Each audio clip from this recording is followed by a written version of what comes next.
There are currently ongoing talks in the US to increase the corporate tax rate from 21% to 28%. The motivation for that is to pay for the increased government spending. High-tech companies are very versatile and can move their affairs from one country to another, can lock their revenues in one country or another, and have many ways to deal with this tax increase. So the real question should be asked, according to Professor Damodaran, is what is going to be the effect on the effective tax rate? What is the effective tax rate? It is different from the corporate tax rate. It could be higher and it could be lower.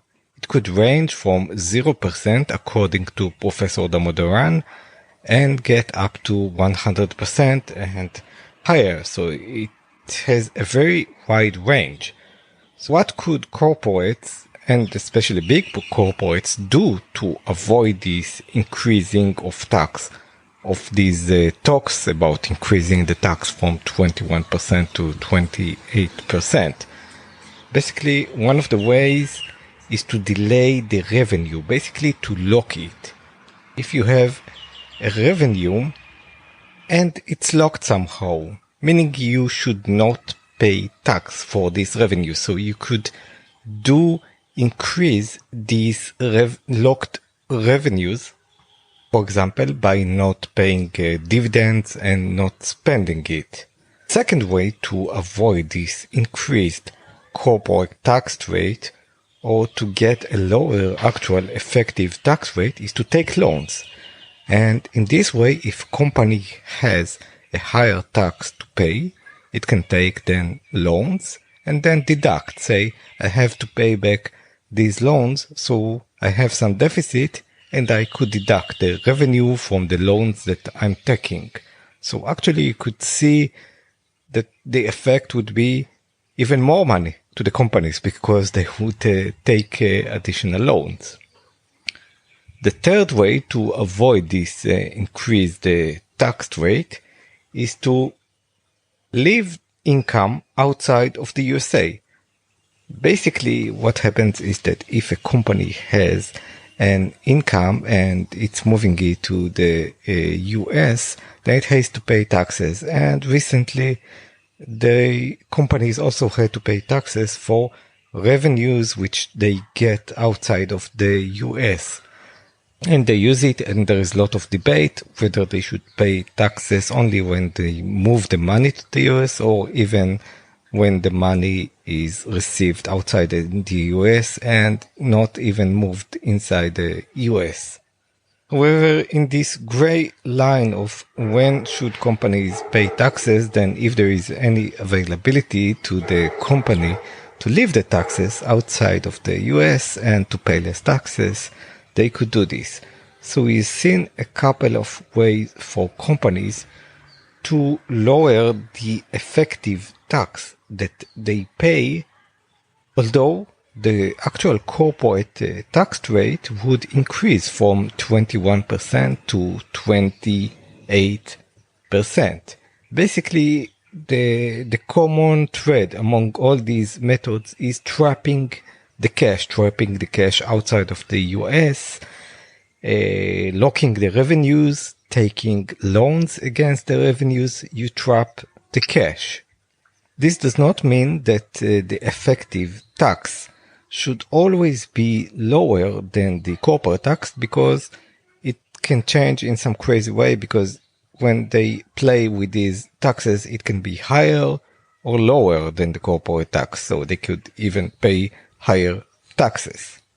Another way that especially high-tech companies are doing is simply to invest in R&D, because the more they invest, the more they have expenses, then the lower the taxes that they pay. And investment is in R&D is almost the whole purpose of high-tech companies. Yes, they are a business and they make money, but without the R&D that facilitates the products especially in the software, where it's only the output of the companies is bits. It's pixels on the screen. So especially in these cases, the R&D is the main expense and main role of the company. And without it, the company would not survive. So as companies invest more and investment in R&D is very high in high-tech companies, then the lower the taxes that the companies would pay. So then Professor Damodaran asks, what is the best way to really increase taxes on corporates? Because if we see that if we just increase the corporate tax from 21% to 28%, then the companies do all these tricks of locking the revenues, taking loans, investing more internally, and deducting all this from the tax and paying effectively lower taxes. Then what is the actual best way if you really want to get more taxes from high-tech companies?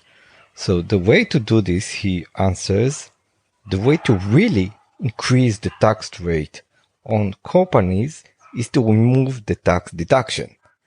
Because then you take the carpet out of the deductions for these companies. They now want to deduct taxes, but they can't because you passed a law that prohibits them to deduct taxes. And in this way, you leave the corporate tax rate on 21% and you get more taxes because you don't allow them to deduct taxes. So the effective tax rate increases. So if you want to actually increase the effective tax rates on companies, then you decrease the ability the companies to deduct the taxes instead of just increasing the corporate tax rate from 21% to 28%. And in this way, you would get higher taxes. However, when you get these higher taxes out of the companies might leave you because we live in a global economy and they might open branches outside or just completely leave the country that increased the taxes. I think this was very interesting. We have seen that corporate tax rate does not mean an immediate increase in tax that companies pay. Companies actually pay an effective tax after all the deductions and all the tricks they pay. If you really want to increase the tax on companies, the effective tax, then you need to decrease the abilities of companies to do deductions. And if you really achieve it, then companies will leave you. I think this was very interesting, and see you next time.